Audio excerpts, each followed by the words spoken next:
Hello friends. तो आज की क्लास में हम लोग बुद्धिस्ट एजुकेशन का रिमेनिंग पार्ट डिस्कस करते हैं। कल हम लोगों ने डिसिप्लिन तक के बारे में चर्चा की। आज हम लोग इंस्टीट्यूशंस या स्कूल्स के बारे में बात करते हैं कि बुद्धिस्ट पीरियड में शैक्षिक संस्थाएं किस तरह की थी और उन्हें किस नाम से जाना जाता था और कौन कौन सी फेमस शैक्षिक संस्थाएं थी।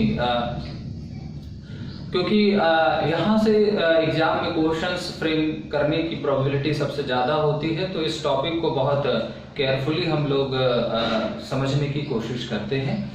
तो हमारा टॉपिक चल रहा है बुद्धिस्ट एजुकेशन।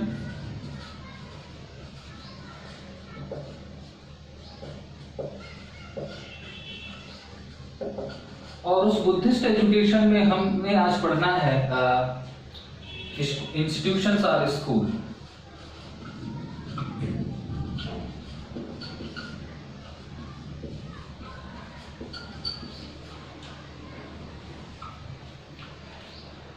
तो बुद्धिस्ट एजुकेशन का जो सबसे बड़ा कंट्रीब्यूशन है वो है जो आजकल हम शिक्षा की जो औपचारिक संस्थाएं या जो फॉर्मल हमें ऑर्गेनाइजेशन या इंस्टीट्यूशन देखने को मिलते हैं, चाहे वो कॉलेजेस हो या यूनिवर्सिटीज हो, वर्ल्ड में पहली दफा एक ऑर्गेनाइज्ड स्ट्रक्चर या एक संगठित संरचना शैक्षिक संस्थाओं की जो विकसित की गई है, स्थापित की गई, वो बौद्ध शिक्षा के द्वारा ही स्थापित की गई। और हालांकि वैदिक शिक्षा में शैक्षिक संस्थाएं काफी समृद्ध थी, लेकिन आजकल की जिस तरह से विश्वविद्यालय या जिस तरह से कॉलेजेस होते हैं, इस तरह की जो व्यवस्था थी वो बौद्ध धर्म में या बुद्धिस्ट पीरियड में ही डेवलप हुई। तो पहली चीज कि जो सेंटर ऑफ एजुकेशन होते थे बुद्धिस्ट पीरियड में, उनको क्या कहा जाता था? तो पहली चीज, जो सेंटर ऑफ एजुकेशन होते थे उनको कहा जाता था विहार, या उसको हम मॉनेस्ट्रीज कहते थे,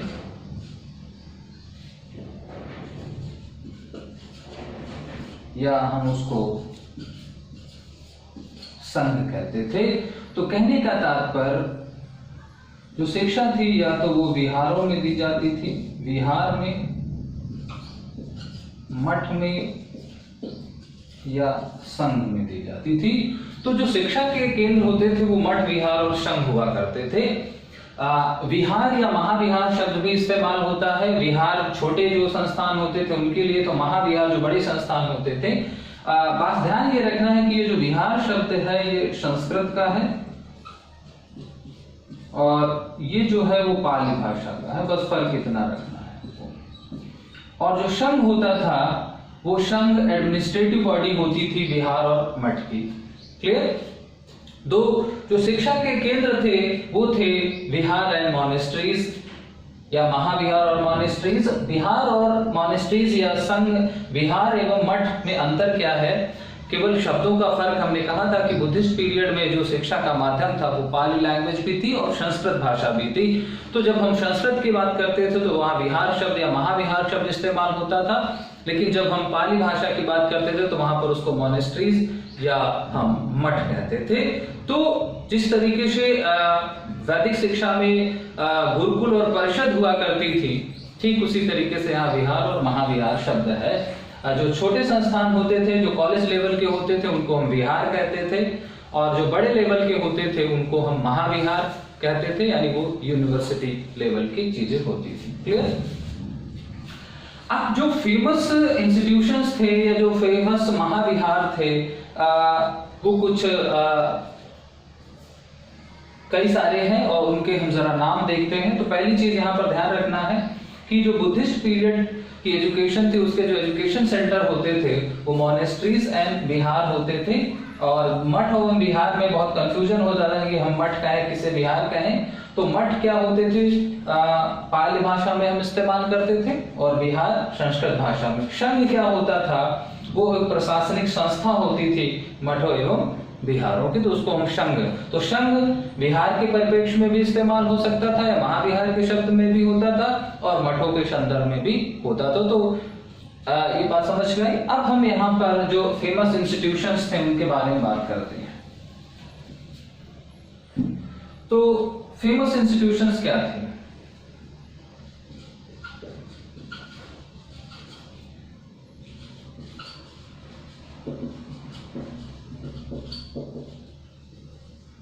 सबसे पहला तक्षशिला यूनिवर्सिटी,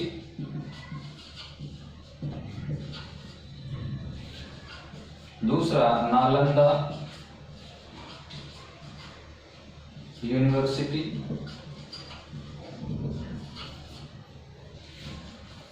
तीसरा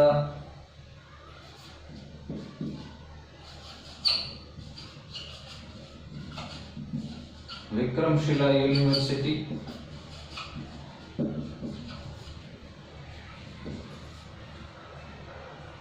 चौथा वल्लभी यूनिवर्सिटी,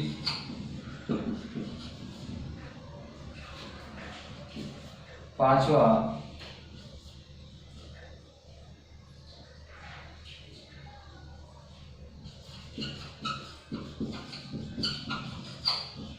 ओदांतापुरी महाविहार,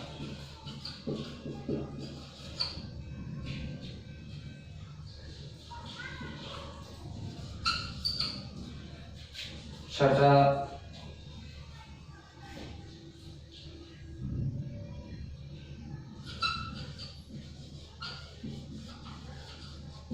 सोमापुरी महाविहार,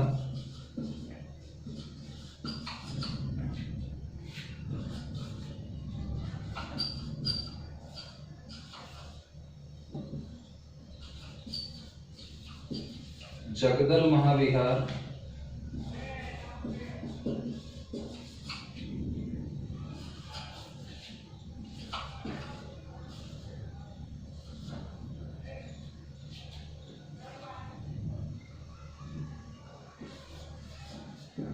और शाल्वी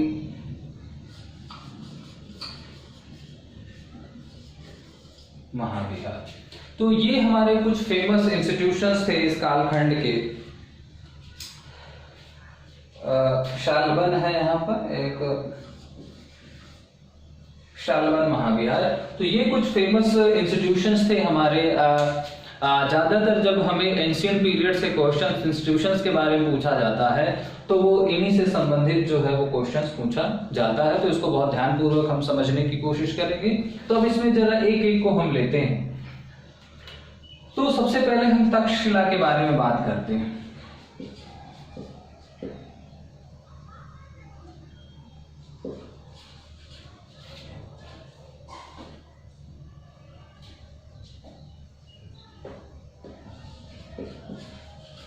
तक्षशिला विश्वविद्यालय के बारे में बात।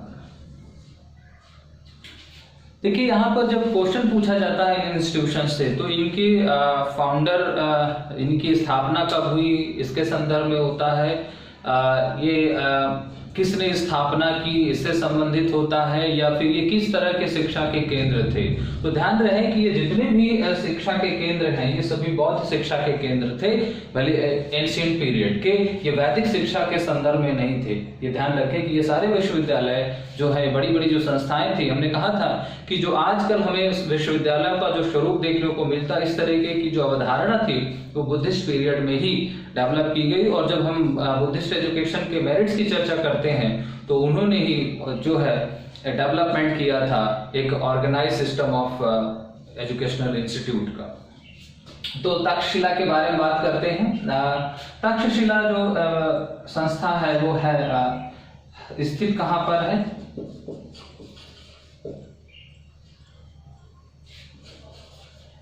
सिचुएटेड, ये रावलपिंडी पाकिस्तान में है। ध्यान रखें,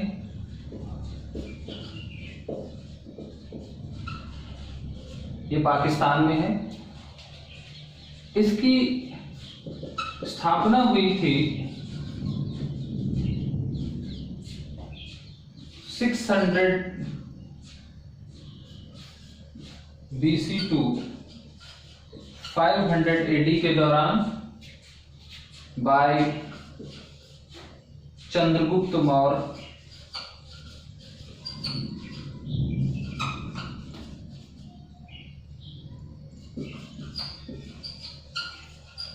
एंड कौटिल्य। तो चाणक्य और चंद्रगुप्त मौर्य के द्वारा तक्षशिला की स्थापना की गई थी। तक्षशिला के बारे में एक चीज बहुत ध्यान रखना है कि ये है क्या, ये world's first and oldest university है। ये संसार की पहली, भले ही आजकल हम वेस्टर्न में हार्वर्ड यूनिवर्सिटी, बोस्टन यूनिवर्सिटी, तमाम तरह के जो है हम पाश्चात्य या यूरोपियन यूनिवर्सिटीज को देखते हैं, उनका नाम सुनते हैं, उनसे प्रभावित होते हैं, लेकिन अगर संसार का पहला विश्वविद्यालय का कई बार क्वेश्चन भी पूछा चुका है कि संसार का सबसे पहला विश्वविद्यालय क्या था, तो संसार का जो सबसे पहला विश्वविद्यालय है वो है तक्षशिला विश्वविद्यालय। और ये विश्वविद्यालय की जो स्थापना है वो माना जाता है कि 600 BC से 500 AD के बीच हुई थी। प्रारंभ में ये जो था ये व्यापारिक केंद्र हुआ करता था, लेकिन बाद में धीरे धीरे यहाँ पर शिक्षा का आदान प्रदान होने लगा और बाद में फिर इसे चंद्रगुप्त मौर्य और चाणक्य ने मिलकर के एक सबसे बड़े, बहुत बड़े शैक्षिक केंद्र के रूप में विकसित किया, स्थापित किया। तीसरी बात यहाँ पर ध्यान रखनी है कि ये किस तरह के शिक्षा का केंद्र था। तो ये महायान शिक्षा, हमने कहा था कि जो बुद्धिस्ट एजुकेशन होती थी वो हीनयान और महायान में डिवाइडेड थी। हीनयान वो होते थे जो बुद्ध की शिक्षा को मानते थे लेकिन बुद्ध को नहीं मानते थे, और महायान वो थे जो बुद्ध को भी भगवान के रूप में पूजते थे। तो ये है क्या, ये महायान से रिलेटेड है।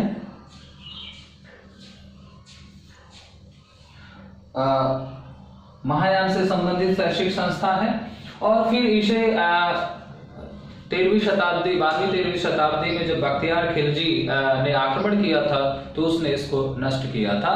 तो इसकी तक्षशिला विश्वविद्यालय है कहाँ पे, रावलपिंडी पाकिस्तान में है। इसकी स्थापना कब हुई, 600 BC से 500 AD के बीच में हुई। स्थापना किसने की, चंद्रगुप्त मौर्य और कौटिल्य के रूप में। ये सारी चीजें आपको ध्यान में रखनी है। और ये जो बुद्धिस्ट शिक्षा का जो ये केंद्र था बुद्धिस्ट एजुकेशन का, उसमें ये महायान संप्रदाय को रिप्रेजेंट करता था। इतनी बातें आपको यहाँ पर ध्यान में रखनी है। प्रारंभ में यह विश्वविद्यालय नहीं था, प्रारंभ में केवल एक व्यापारिक केंद्र था। यहाँ पर विदेशों से आकर के लोग रुकते थे, चूंकि बंदरगाह या समुद्र के किनारे था। तो धीरे धीरे फिर ये व्यापारिक केंद्र से शैक्षिक केंद्र के रूप में परिवर्तित हुआ और बाद में एक बहुत बड़े शैक्षिक संस्था के रूप में इसको प्रसिद्धि मिली।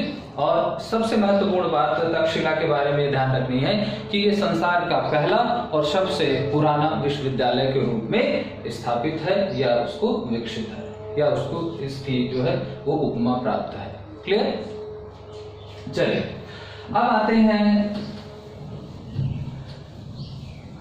नालंदा विश्वविद्यालय पर।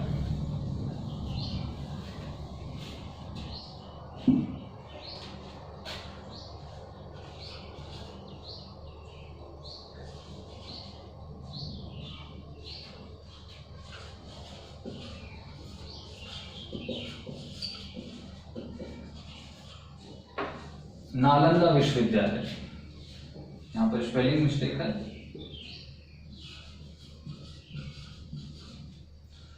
अब नालंदा विश्वविद्यालय के बारे में बात करते हैं। नालंदा विश्वविद्यालय जो सिचुएटेड है वो है मगध बिहार में। पहली चीज तो इसको ध्यान में रखें, सिचुएटेड कहां पर है, मगध बिहार में है, राजगिरी डिस्ट्रिक्ट में। जिसे पहले मगध कहा जाता था वो आजकल राजगिरी, तो मगध बिहार में ये स्थित है। इसकी स्थापना इसने की थी? फाउंडेड, ये 5th सेंचुरी में इसकी स्थापना हुई बाय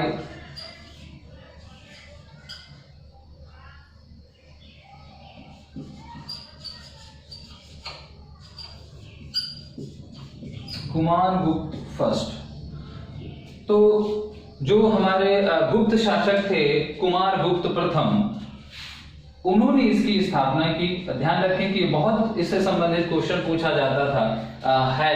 और ये जो नालंदा है ये भी किससे संबंधित है? रिलेटेड टू महायान,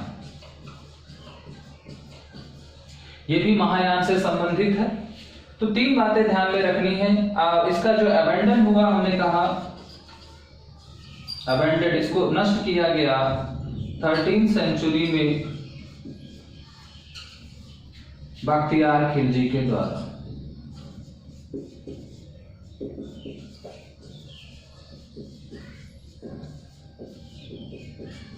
तो ये जितने भी विश्वविद्यालय हैं, चाहे वो तक्षशिला हो, नालंदा हो, विक्रमशिला हो, वल्लभी हो, इन सब को जो नष्ट करने का श्रेय है वो 13वीं शताब्दी में जब आक्रमण किया बख्तियार खिलजी ने, तो बख्तियार खिलजी ने ही ये सारे विश्वविद्यालयों को नष्ट किया था। वो बुद्धिस्ट सभ्यता को नष्ट कर रहे थे क्योंकि उनको अपनी इस्लामिक सभ्यता का प्रचार प्रसार करना था। तो उसी के परिप्रेक्ष्य में ये जिस तरह से मुगल एम्पायर बढ़ रहा था, तो ये जहां जहां जा रहे थे वहां वहां जो प्राचीन सभ्यताएं थी उनको खंडित या उनको दूषित करने की इनकी एक प्रक्रिया चल रही थी। उसी प्रक्रिया के अंतर्गत बख्तियार खिलजी ने नालंदा विश्वविद्यालय में आग लगवाई, चाहे वो तक्षशिला हो, चाहे वो वल्लभी हो, चाहे वो विक्रमशिला हो। ये सारे विश्वविद्यालयों को नष्ट करने का श्रेय के रूप में एक ही व्यक्ति का नाम आता, वो है बख्तियार खिलजी, 12वीं-13वीं शताब्दी। इतनी बात आपको ध्यान में, यानी 3 बातें ध्यान में रखनी है। नालंदा विश्वविद्यालय है कहाँ? नालंदा विश्वविद्यालय बिहार के राजगृह जिले या मगध बिहार में है। दूसरी बात, इस विश्वविद्यालय की स्थापना 5वीं सेंचुरी में, 5वीं शताब्दी में कुमार गुप्त प्रथम के द्वारा की गई और ये महायान संप्रदाय से संबंधित शैक्षिक संस्था थी। ये जितने भी विक्रमशिला हो, चाहे वो तक्षशिला हो या नालंदा हो, ये सभी एक इंटरनेशनल, उस कालखंड में ये इंटरनेशनल सेंटर ऑफ एजुकेशन के रूप में डेवलप थे। और बुद्धिस्ट एजुकेशन का जो सबसे बड़ा योगदान था, उन्होंने इंडिया के एजुकेशन को क्या किया था, एक इंटरनेशनल लेवल पर ले गए। और यहाँ पर विदेशों से भी बहुत सारे विद्यार्थी पढ़ने को आते थे, रहते थे, चाहे वो श्रीलंका हो, चाइना हो, सुमात्रा हो, तिब्बत हो, और तमाम यूरोपियन कंट्री से स्टूडेंट्स इन विश्वविद्यालयों में अध्ययन के लिए आते थे। ऐसा जब चीनी यात्री वेनशान और उस कालखंड के जितना भी लिटरेचर है उसको पढ़ने से हमको इस बात की जानकारी होती है कि ये केवल भारत में ही शिक्षा का प्रचार प्रसार नहीं कर रहे थे ये संस्थाएं, बल्कि इनकी एक अंतर्राष्ट्रीय ख्याति थी। और यहाँ पर विदेशों से आकर के विद्यार्थी पढ़ते थे, क्योंकि उस समय विदेशों में इस तरह के कोई भी विश्वविद्यालय, इस तरह के कोई भी शैक्षिक संस्थाओं का कोई अस्तित्व नहीं था। तो नालंदा विश्वविद्यालय के बारे में कहा जाता था कि नालंदा विश्वविद्यालय में जब बख्तियार खिलजी ने आग लगाई तो वो आग जो है वो कई महीनों तक उसका पुस्तकालय जलता था। तो इसके पुस्तकालय के बारे में भी प्रश्न पूछा जाता है।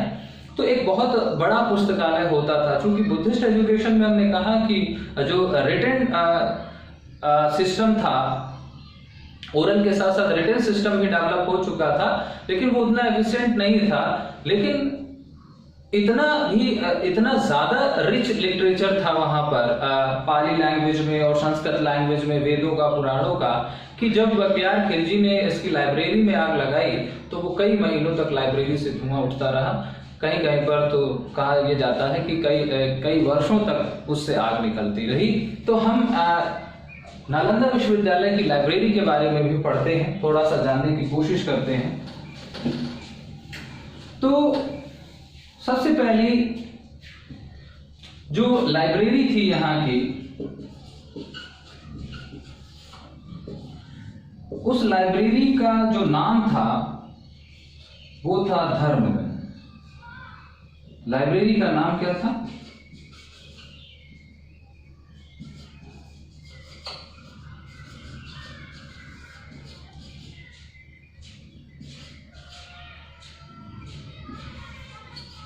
धर्मगंज लाइब्रेरी कहा जाता था उसको।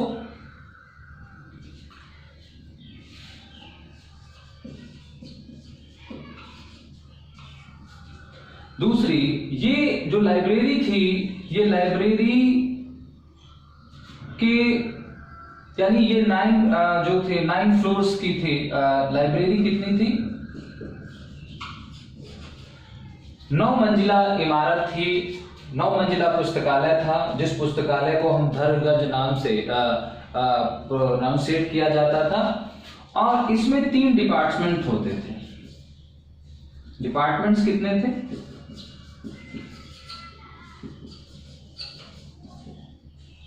3 डिपार्टमेंट्स थे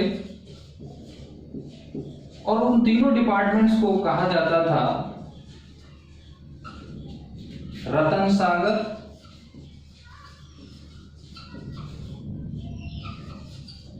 रतन दूधी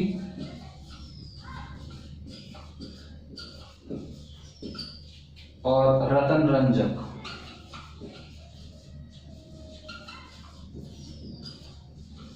ये 3 विभाग होते थे इस लाइब्रेरी को। कि जो धर्मगंज नामक पुस्तकालय होता था, इसके 3 विभाग थे, रतन सागर, रतन दूधी और रतन रंजक। और कहा यह जाता है कि ये जो 3 डिपार्टमेंट्स थे, इसमें से ये जो था वो हमारा यूजी से रिलेटेड था, ये पीजी से रिलेटेड था और ये रिसर्च से रिलेटेड होता था। तो यहाँ पर जो लिटरेचर्स था, जो बुक्स अवेलेबल थी, वो ऐसे थी कि एक जगह स्नातक स्तरीय जो था वो सामग्री उपलब्ध होती थी, एक जगह परास्नातक स्तरीय सामग्री उपलब्ध होती थी और एक जगह शोध सामग्री या जहाँ थीसिस और डिसर्टेशंस वगैरह अवेलेबल रहते थे, तो उनको अलग अलग नामों से जाना जाता था। तो लाइब्रेरी के बारे में, लाइब्रेरी का नाम क्या था? धर्मगंज था।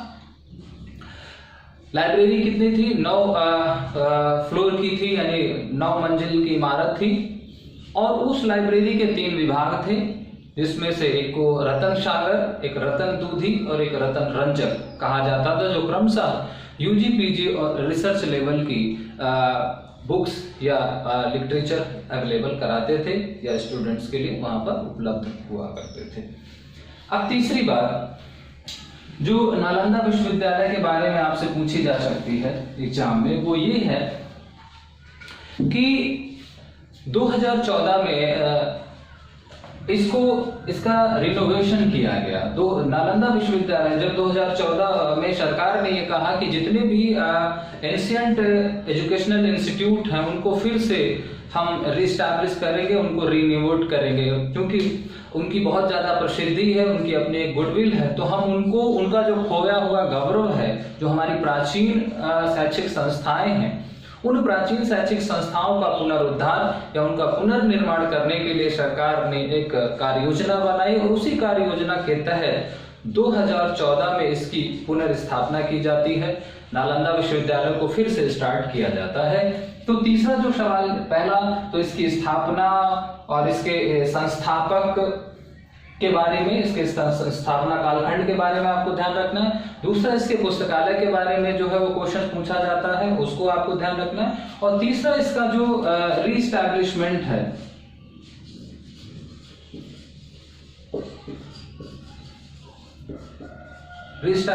है, वो 2014 में किया गया, इसकी पुनः स्थापना की गई। और जो इसका फर्स्ट एकेडमिक सेशन है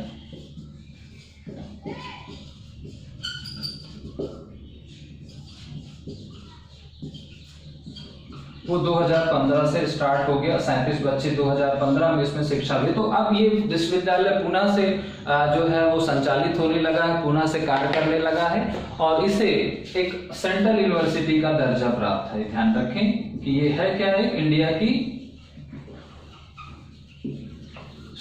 तो केंद्रीय विश्वविद्यालय के रूप में इसको फिर से 2014 से स्टार्ट कर दिया गया है। 2014 से स्टार्ट किया गया, लेकिन इसका जो शैक्षिक सत्र है वो 2015 से स्टार्ट हुआ है।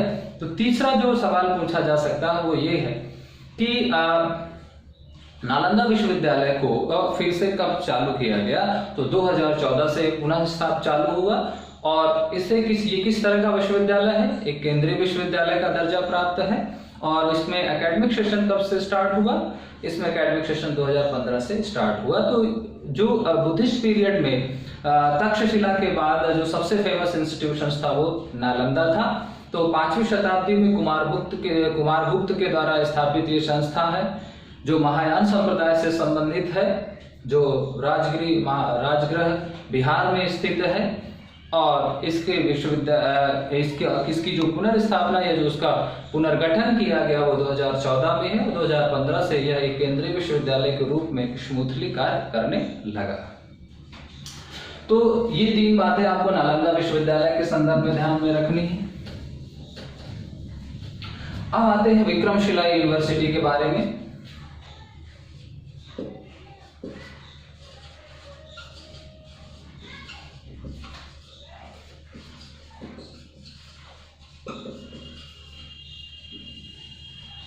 तो विक्रमशिला भी जो है वो महायान संप्रदाय से संबंधित एक विश्वविद्यालय है और ये भी बिहार में स्थित है। सिचुएटेड कहाँ है?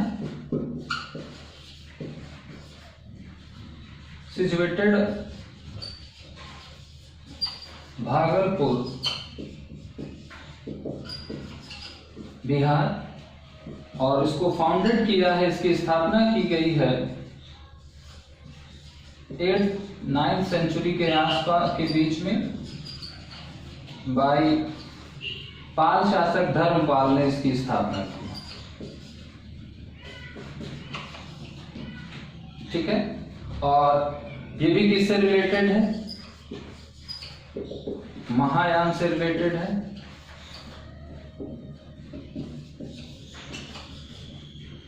और इसको भी इसका अबेंडन कब हुआ? वही 13वीं शताब्दी में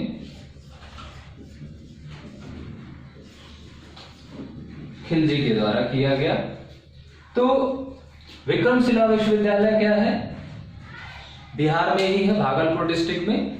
इसकी स्थापना देखिए यहाँ पर जो ये स्थापना है, कभी कभी ऐसे हायर एजुकेशन के पेपर में आज इस बार पूछा गया था कि किस सेंचुरी के आसपास स्थापना हुई, तो वहां पर ये क्वेश्चंस, तो ये डेटा आपको थोड़ा सा नोट डाउन करना ही पड़ेगा क्योंकि हायर लेवल के एग्जाम में इस तरह के क्वेश्चंस पुटअप किए जाते हैं। तो आप ये ना कहिए कि यहाँ से क्वेश्चंस पुटअप नहीं होता। तो उसके कहाँ स्थित है ये भी पूछा जाएगा, किसने स्थापना की, इसने उस जगह कब स्थापना हुई ये भी। तो ये स्थापना किसके द्वारा की गई? धर्मपाल के द्वारा, जो पाल वंश का शासक था धर्मपाल के द्वारा। और ये भी संस्था जो थी वो महायान से संबंधित था। और इसको भी वही ये जो इनके नष्ट होने का या इनको तोड़ने की जो प्रक्रिया थी वो लगभग 12वीं-13वीं शताब्दी में ही की गई। और सब के तोड़ने में एक ही व्यक्ति का हाथ है, तो वो बात हम बार बार डिस्कस नहीं करेंगे। एक ही नाम आएगा, बख्तियार खिलजी। चाहे वो नालंदा के बारे में हो, चाहे वो तक्षशिला के बारे में हो, चाहे वो विक्रमशिला के बारे में हो, जब भी इनको तोड़ने के बारे में कोई प्रश्न पूछा जाए तो उसका कालखंड 13वीं शताब्दी रहेगा और उसमें जिस व्यक्ति का नाम आएगा वो होगा बख्तियार खिलजी। क्लियर? अब यहाँ विक्रमशिला यूनिवर्सिटी के बारे में केवल इतना ही आपको समझना है। अब आते हैं वल्लभी यूनिवर्सिटी के बारे में।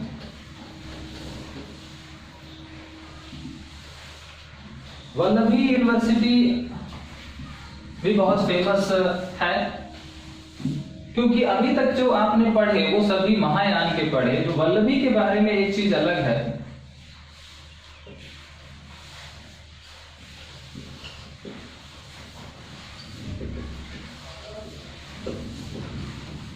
वो ये स्थित कहां पर है? सिचुएटेड भावनगर, गुजरात में। सिचुएटेड कहां पर है? गुजरात में है। स्थापना किसने की? फाउंडेड 600 AD टू 1200 AD के आसपास का इसका समय है। और बाई जो मैत्रिक वंश के शासक थे, मैत्रिक वंश के शासक भूटारक, उन्होंने इसकी स्थापना की। ध्यान रखें, मैत्रक वंश के शासक भूटारक ने, और ये जो संस्था है वो रिलेटेड टू हीनयान संप्रदाय से है।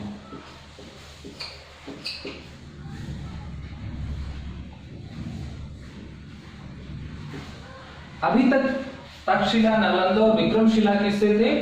ये महायान संप्रदाय से संबंधित थे, लेकिन वल्लभी जो गुजरात का विश्वविद्यालय है उसको संस्थापक थे मैत्रक वंश के शासक भूटारक, और ये जो संस्था थी वो हीनयान संप्रदाय से संबंधित थी, यानी जो ट्रेडिशनल बुद्धिस्ट होते थे या जो उनका एक रूढ़िवादी संप्रदाय है, हम हीनयान को रूढ़िवादी संप्रदाय कहते हैं, अर्थात जिन्होंने बदलाव नहीं किया। रूढ़िवादी इसलिए क्योंकि इन्होंने बुद्ध को नहीं माना, बुद्ध की शिक्षा को माना है, तो इसको हम एक कन्वेंशनल ब्रांच कहते हैं बुद्धिस्ट फिलॉसफी की, बुद्धिस्ट रिलीजन की, हीनयान। तो ये एक तरीके का ट्रेडिशनल ब्रांच था वल्लभी यूनिवर्सिटी, लेकिन ये भी एक बहुत फेमस यूनिवर्सिटी थी हीनयान संप्रदाय की। जो स्थान महायान में नालंदा विश्वविद्यालय का है, वही स्थान हीनयान में वल्लभी विश्वविद्यालय का भी है, जो गुजरात में है। क्लियर? इसके शासक के बारे में ध्यान रखेंगे, इसके शासक अलग हैं, मैत्रक वंशीय शासक भूटारक है, और इसको भी नष्ट करने का श्रेय जो है वो बख्तियार खिलजी को ही। अब बात करते हैं ओदांतापुरी की।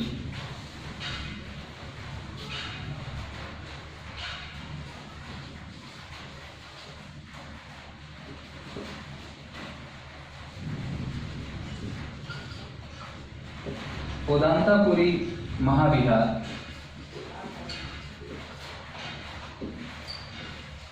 कहीं पर ओदांतापुर महाविहार भी लिखा रहता है, तो उससे आप परेशान नहीं होंगे। अब ये जो सिचुएटेड है ये भी मगध विहार में ही है।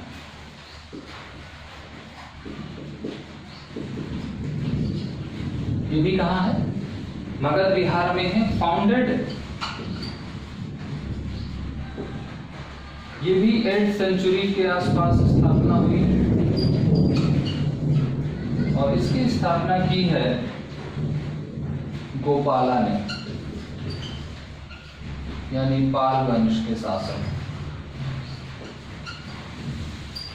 पाल वंश के शासक गोपाला ने इसकी स्थापना की है, और ये भी रिलेटेड किससे है? रिलेटेड टू महायान से संप्रदाय से।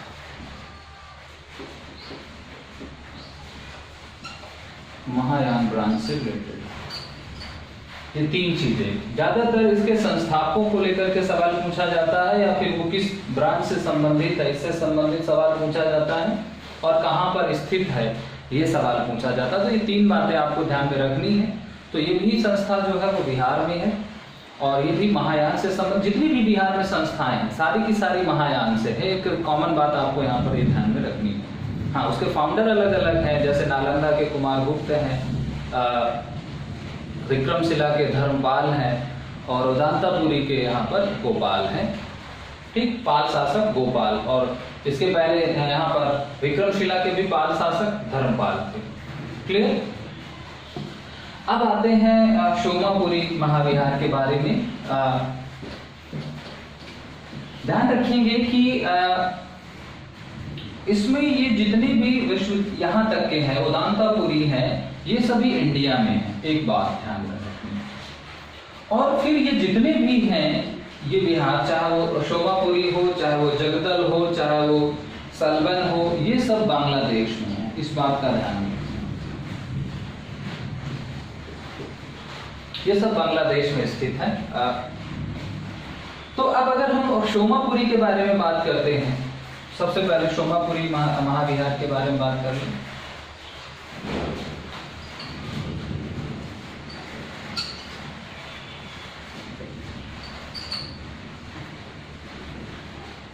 तो इसकी जो सिचुएटेड है ये यहाँ पर सिचुएटेड हमने कहा कि ये है कहाँ पर, नौगांव बिहार।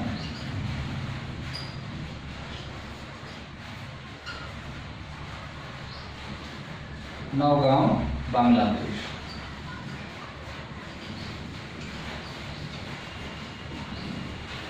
फाउंडर जो है इसके, या फाउंडेड, ये 11वीं सेंचुरी में स्थापना हुई इसकी, और इसकी भी जो स्थापना थी वो धर्मपाल ने ही की।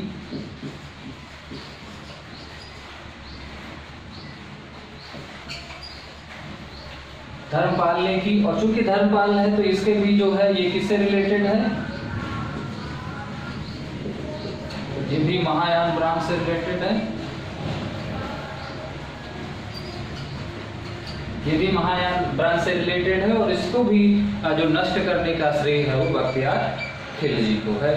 तो सोमापुरी कहाँ है, नौगांव बांग्लादेश में है। 11वीं शताब्दी में इसकी स्थापना हुई और धर्मपाल ने स्थापना की, अर्थात जिन्होंने विक्रमशिला की स्थापना की उसने ही सोमापुरी महाविहार की स्थापना की है। इसके बाद आते हैं जगदल के बारे में बात करते हैं।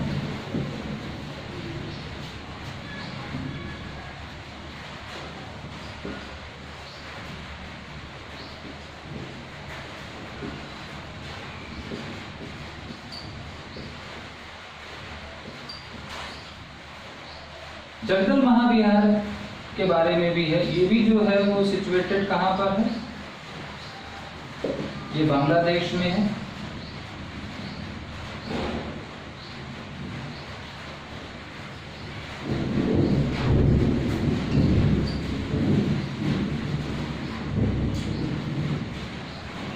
इसकी जो ये जो फाउंडेड हुआ है ये भी 11वीं सेंचुरी में हुआ बाय रामपाल। इसकी जो स्थापना की गई वो रामपाल के द्वारा, जैसे जो हमारा सोमापुरी था उसकी स्थापना धर्मपाल के द्वारा की गई, लेकिन जो हमारा जगदल महाविहार है, जगदल महाविहार की जो स्थापना है वो रामपाल यानी पाल शासक रामपाल के द्वारा की गई। और अगर ये पाल वंशी शासक है तो फिर जाहिर सी बात है कि ये महायान ब्रांच से रिलेटेड है, बौद्ध धर्म की महायान शाखा से संबंधित है। एक बात ध्यान रखेंगे कि महायान शाखा जो आज भी बौद्ध धर्म को मानने वाले लोग हैं उसमें से मेजोरिटी पार्ट जो है वो महायान को ही मानता है, जो भगवान बुद्ध को एक भगवान के रूप में पूजता है। क्लियर? और इसको भी नष्ट करने का जो श्रेय है वो बख्तियार खिलजी को ही है। इस बात को आप ध्यान में रखेंगे हर एक किसी भी संस्था के बारे में। अब बात करते हैं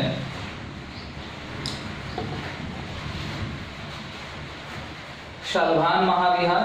शालभान महाविहार के बारे में जब बात करते हैं तो ये जो है वो भी बांग्लादेश में है, और इसको 7वीं सेंचुरी में इसकी स्थापना हुई थी।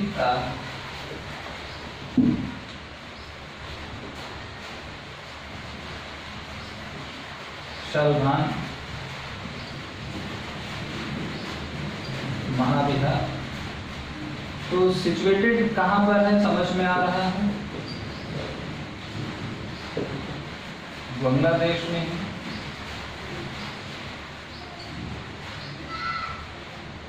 फाउंडेड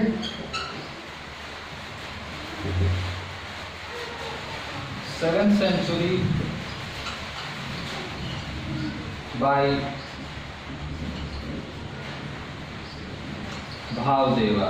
इसकी जो स्थापना की है वो भावदेवा के द्वारा की गई है, और ये भी जो है वो महायान संप्रदाय से संबंधित शैक्षिक संस्था है। तो शालभान कहाँ है, बांग्लादेश में है, 7वीं शताब्दी में है, और इसकी स्थापना किसके द्वारा की गई, भावदेवा के द्वारा की जाती है। तो ये थे हमारे, एक और भी संस्था के बारे में हम बात कर लेते हैं यहाँ पर। आखिर में उसको लिखा नहीं है, अनुराधापुरी के बारे में बात कर लेते हैं।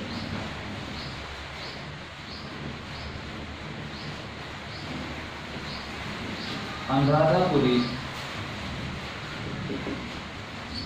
महाविहार तो ये है कहाँ पर, ये श्रीलंका में, और इसको जो फाउंडेड किया गया है वो है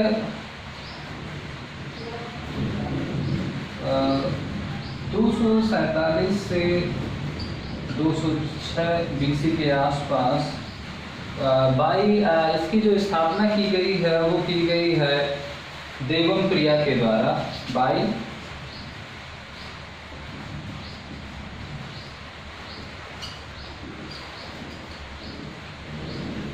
देवमप्रिया। श्रीलंका की है, इसकी स्थापना 200-600 BC के आसपास है, और किसके द्वारा की गई है? देवमप्रिया के द्वारा इसकी स्थापना की जाती है। तो ये कुछ 8 से 9 हमारी जो बौद्धकालीन जो शैक्षिक संस्थाएं थी उनके ये फेमस प्लेसेस हैं, इनको आपको ध्यान में रखना है। सीधे सीधे इनके नाम से भी क्वेश्चन पूछा जा सकता है। तो ये 9 नाम आपको ध्यान में रखने हैं, जिसमें से जो 4 नाम हैं वो आपके 5 नाम जो हैं वो इंडिया से रिलेटेड हैं, और 3 जो नाम है वो बांग्लादेश से रिलेटेड है, और एक जो नाम है जिसमें से इंडिया न करके तक्षशिला को पाकिस्तान से जोड़ दिया है भैया, यहाँ पर इंडिया को ना कंसिडर करके। एक्चुअल में जिस कालखंड में ये थे उस समय भारत, बांग्लादेश और श्रीलंका कुछ बना नहीं था, सारा हिंद प्रदेश हुआ करता था, इसलिए हम इसको उस कालखंड में समझते हैं। लेकिन वर्तमान परिप्रेक्ष्य में अब तक्षशिला की बात की जाएगी तो वो तो पाकिस्तान में है, बाकी नालंदा, विक्रमशिला, वल्लभी ये सब बिहार में है तीनों, ओदांतापुरी गुजरात में है, बाकी सोमापुरी, जगदल और सलभान ये बांग्लादेश में है, और अनुराधापुरी जो महाविहार है वो श्रीलंका में है। लेकिन उस समय भारत का विभाजन नहीं हुआ था, तो ये सब भारत के अंदर ही शामिल किया जाता था, भारत के ही शैक्षिक संस्थाओं के रूप में इनको पुकारा जाता था या माना जाता था। तो आई होप कि गाइस आपको यहाँ से, चूंकि इसको ध्यान में पढ़ना या समझना इसलिए जरूरी है क्योंकि जब भी हम एंशिएंट पीरियड से क्वेश्चन पूछा गया है अब तक, तो इसकी बहुत ज़्यादा फ्रीक्वेंसी होती है कि शैक्षिक संस्थाओं से संबंधित क्वेश्चन पूछ लिया जाता है, चाहे वो तक्षशिला के बारे में हो, चाहे ध्यान रखिए इनके संस्थापकों के नाम तो आपको बहुत याद ही रखने पड़ेंगे, चाहे वो धर्मपाल हो, चाहे रामपाल हो, चाहे गोपाल हो, चाहे वो कुमारगुप्त हो, चाहे वो देवमप्रिया हो, या फिर भावदेव हो, चाहे वो भूटार्क हो, इन सब के नाम आपको ध्यान में रखना पड़ेगा। क्योंकि जो आपकी यूनिट है वो institutions of higher learning and education है, तो इंस्टीट्यूशन से रिलेटेड जो आपका सिलेबस में यूनिट है उसमें इंस्टीट्यूशन से रिलेटेड ही उसको आइडेंटिफाई किया गया है, तो इसलिए इंस्टीट्यूशन से रिलेटेड ज़्यादा क्वेश्चंस पूछने की फ्रीक्वेंसी होती है। इसलिए हम बार बार इसको आपको एक एम्फेसिस कर रहे हैं कि आपको जब भी आप एंशिएंट इंडिया के बारे में बात करते हैं, तो एंशिएंट इंडिया के बारे में जब बात करते हैं तो उसमें से मोस्टली यही एजुकेशनल इंस्टीट्यूट निकल करके आते हैं, और उसमें से विशेष रूप से जो ये इंडिया के हैं, जिसमें से ये 3 नाम जो आज प्रेजेंट टाइम में भी इंडिया में है, इनसे संबंधित क्वेश्चन भी पूछे जाते हैं। लेकिन जब हम बुद्धिस्ट एजुकेशन के बारे में बात करते हैं तो बुद्धिस्ट एजुकेशन के ये एक फेमस सेंटर्स के रूप में था, बनारस भी था, लेकिन वहाँ पर उतना फेमस नहीं है, और भी जगह है, बोध गया बिहार में भी है। लेकिन जो फॉर्मली जो फेमस इंस्टीट्यूशंस थे, चाहे जो मॉनेस्ट्रीज होती थी, तो ये सभी मठ हैं बौद्धकालीन शिक्षा के, इनके बारे में आपको ध्यान में रखना पड़ेगा। 2 से 4 बार आप इसको लिख करके रीड आउट करिएगा, चिंतन करिएगा, तो ये बहुत ईजिली आपके माइंड में जो है वो स्टेबल हो जाएंगे, और आपको फिर इससे रिलेटेड क्वेश्चंस को करने में किसी भी तरह की कोई प्रॉब्लम फेस नहीं होगी। तो चलिए इंस्टीट्यूशंस के बाद जो चर्चा करते हैं बुद्धिस्ट एजुकेशन में, वो करते हैं वोकेशनल एजुकेशन की।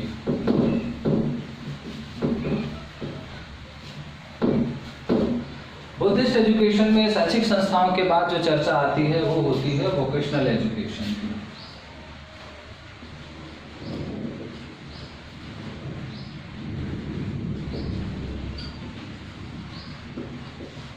और जब वोकेशनल एजुकेशन की बात की जाती है तो वोकेशनल एजुकेशन का जो के बारे में जो मेडिकल साइंस है, सबसे पहली चीज आपको ध्यान रखें,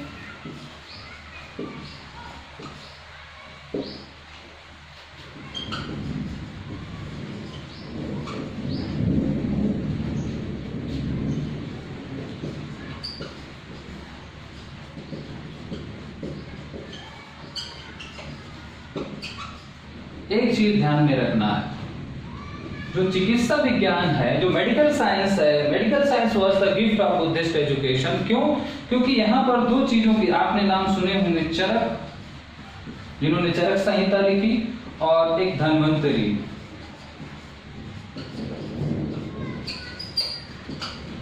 ये दो जो थे वो फेमस आयुर्वेदाचार्य थे।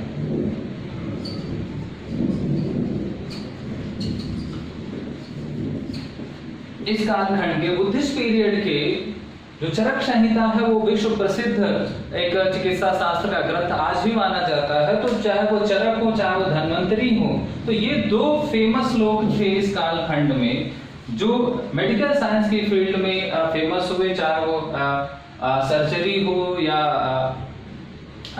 मेडिकल साइंस की तमाम जो ब्रांचेस थी वो यहाँ पर डेवलप हुई। तो व्यवसायिक शिक्षा के संदर्भ में अगर हम बुद्धिस्ट पीरियड का जो योगदान देखें, सबसे बड़ा इनका उपहार देखें, तो ये कहा जाता है कि बुद्धिस्ट एजुकेशन ने व्यवसायिक शिक्षा के क्षेत्र में जो एक बहुत बड़ा अतुलनीय योगदान किया या एक उपहार स्वरूप जो बात दी वो था चिकित्सा विज्ञान, मेडिकल साइंस। क्यों?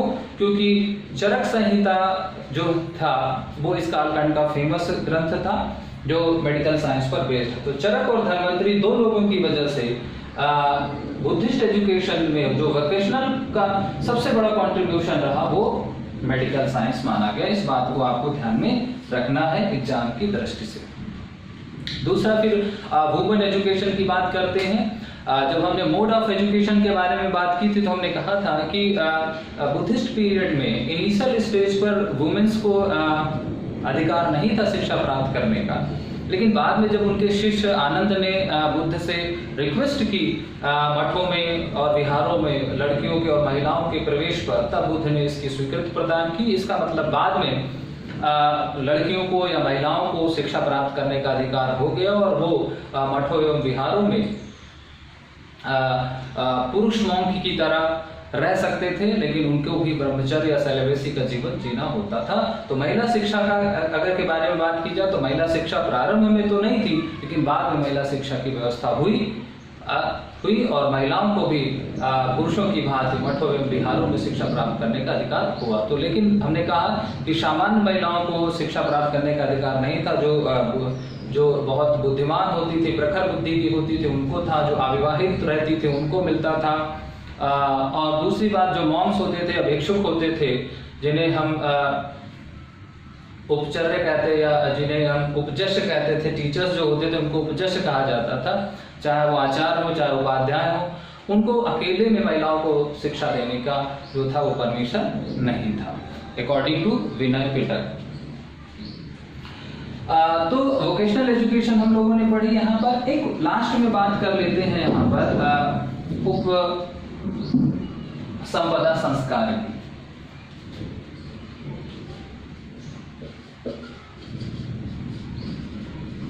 उप संपदा सेरेमनी, चूंकि जब 12 वर्षीय जो है बच्चा एजुकेशन कंप्लीट होती थी और 10 वर्षीय जो हमारी उपसंपदा एजुकेशन कंप्लीट होती थी, तो उसके बाद एक उपसंपदा सेरेमनी होती थी। और ये क्या होता था, जैसे प्रवेश के लिए प्रवज्जा संस्कार होता था, तो वैसे ही क्लोजिंग के लिए, यानी ये क्या था, एक तरीके का ये कन्वोकेशन सेरेमनी थी होती है। ये है क्या,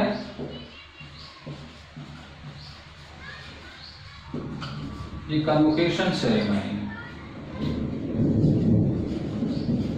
यानी ये दीक्षांत समारोह।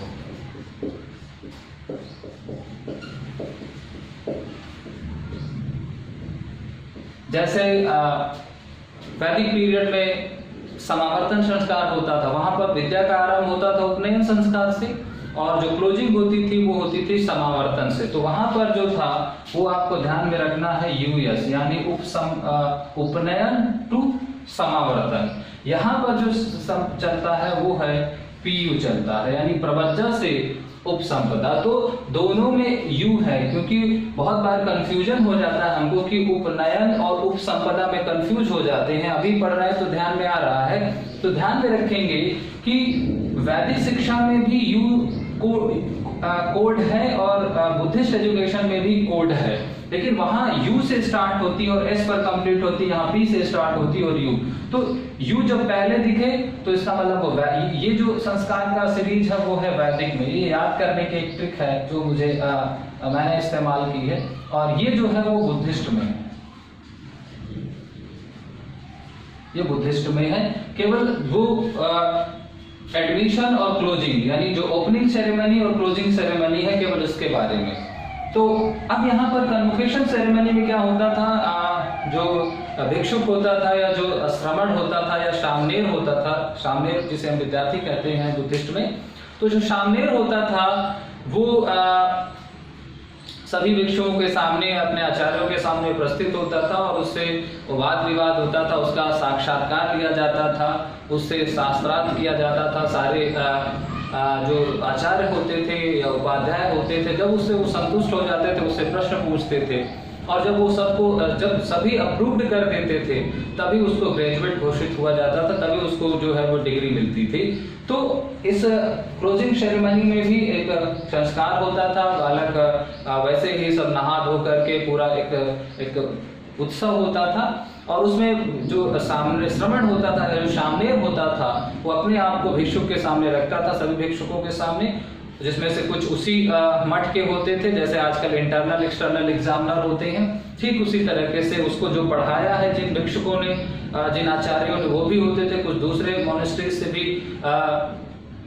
टीचर्स आते थे, वो दोनों टीचर्स उसका वाइवा लेते थे, और जब दोनों कंफर्म हो जाते थे, अप्रूव्ड कर देते थे, तो फिर उसको ग्रेजुएट या पास आउट घोषित कर दिया जाता था। और इसके बाद वो अपना जो उसकी जो मोनेस्ट्रीज लाइफ होती थी या जो स्टूडेंट लाइफ होती थी वो कंप्लीट हो जाती थी, और इसके बाद वो अपनी नॉर्मल सोशल लाइफ या डोमेस्टिक लाइफ में प्रवेश पा लेता था, जो आगे शिक्षा नहीं ग्रहण करना चाहता था। लेकिन जो आगे पढ़ना और चाहता था और जीवन पर्यंत अपना जीवन जो है वो मठों विहारों को डोनेट, वो लाइफ टाइम मॉन्क रहना चाहता था, तो फिर उसको आगे जो है उसको उपाध्याय के हवाले कर दिया जाता था। फिर वो वेदों पुराणों का अध्ययन करता था, उपनिषदों का अध्ययन करता था, और फिर वो अपने आप को आजीवन या उम्र भर के लिए अविवाहित रहते हुए अपना सर्वस्व जो जीवन है वो बुद्ध की शिक्षा के, बौद्ध धर्म की शिक्षा के प्रचार प्रसार के लिए अपना जीवन समर्पित कर देता था। तो उपसंपदा सेरेमनी से जो है वो जो बौद्ध शिक्षा है वो समाप्त होती थी। अब कुछ बातें यहाँ पर ध्यान में आपको यहाँ पर रखनी है बुद्धिस्ट एजुकेशन के बारे में। जैसे यहाँ पर एक वर्ड पूछा जाता था, शमशार।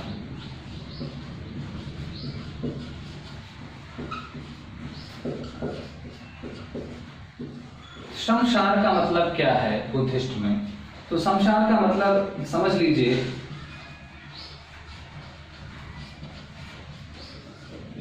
endless cycle of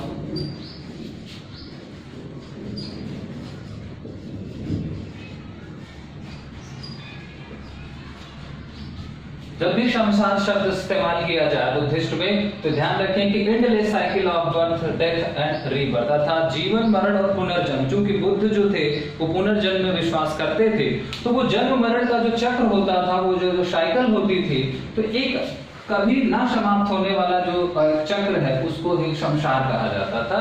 दूसरा एक टर्म यहाँ पर इस्तेमाल होता है, दूसरी चीज आपको चैत्र।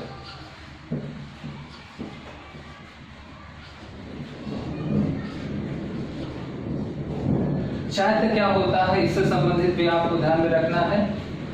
चैत्र इज द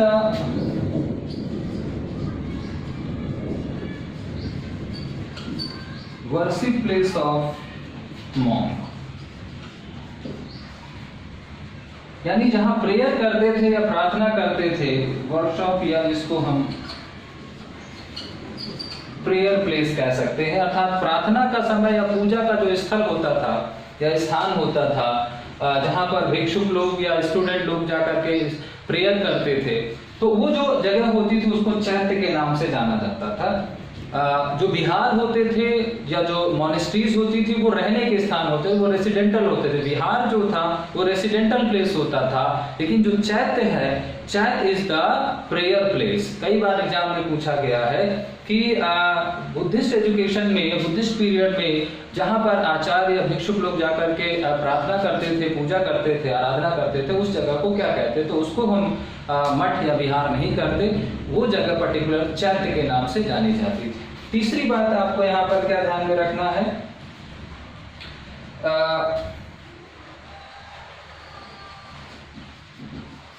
द्वार पंडित,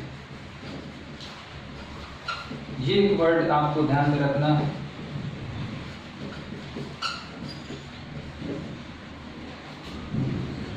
द्वार पंडित का मतलब है वहां पर कि जो स्टूडेंट,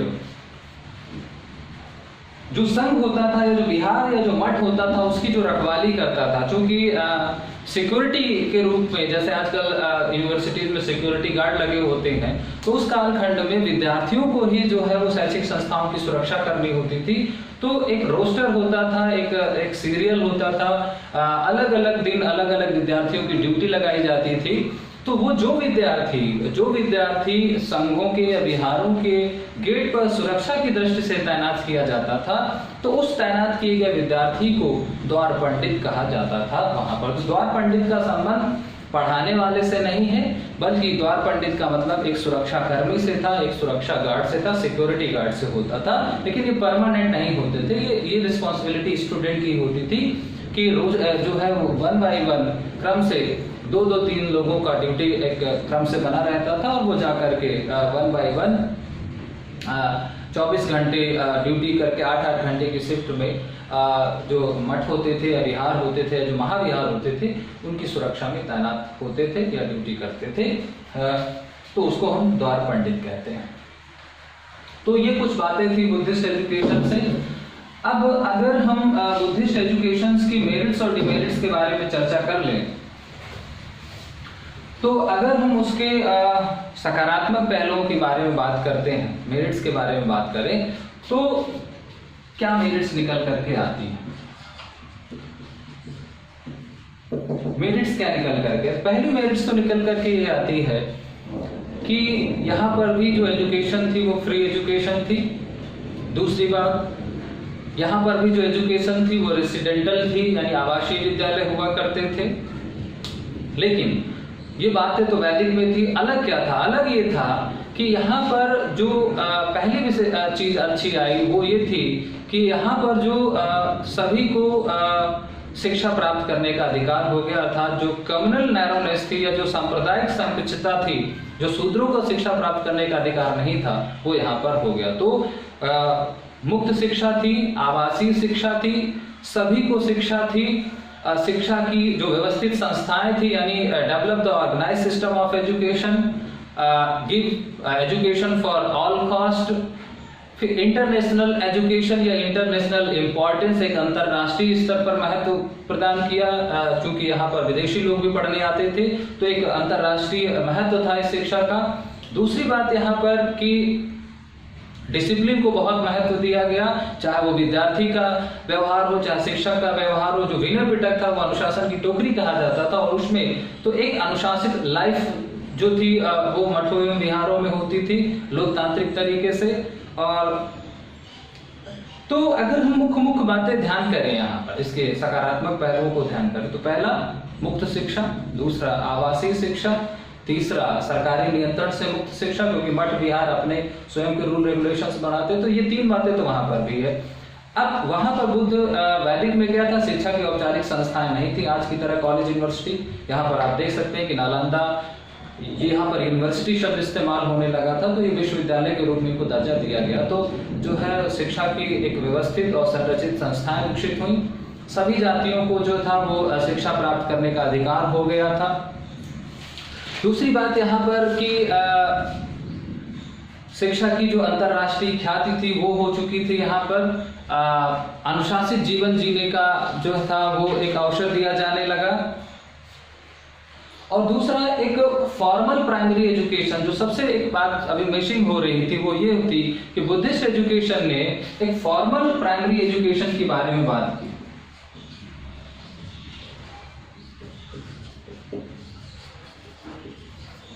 फॉर्मल प्राइमरी एजुकेशन का कॉन्सेप्ट डेवलप किया और जो 6 ईयर की एज में स्टार्ट होता था।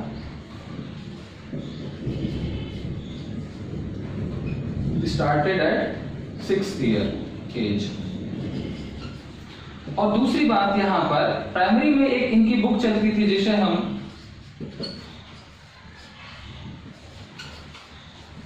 सिद्धरस्तु कहा जाता था। ये सिद्धरस्तु नामक बुक्स होती थी और यहां पर इनको 3 आवर्स की जो है वो शिक्षा दी जाती थी।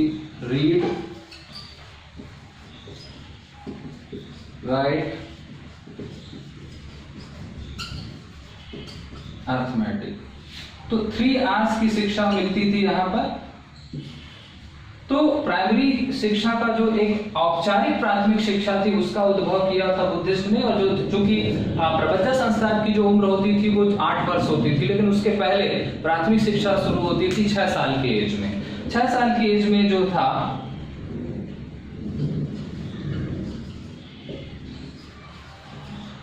प्राथमिक शिक्षा प्रारंभ होती थी, जिसमें विद्यार्थी को केवल ये सिद्धरस्तु, हम इसको क्या कहते हैं,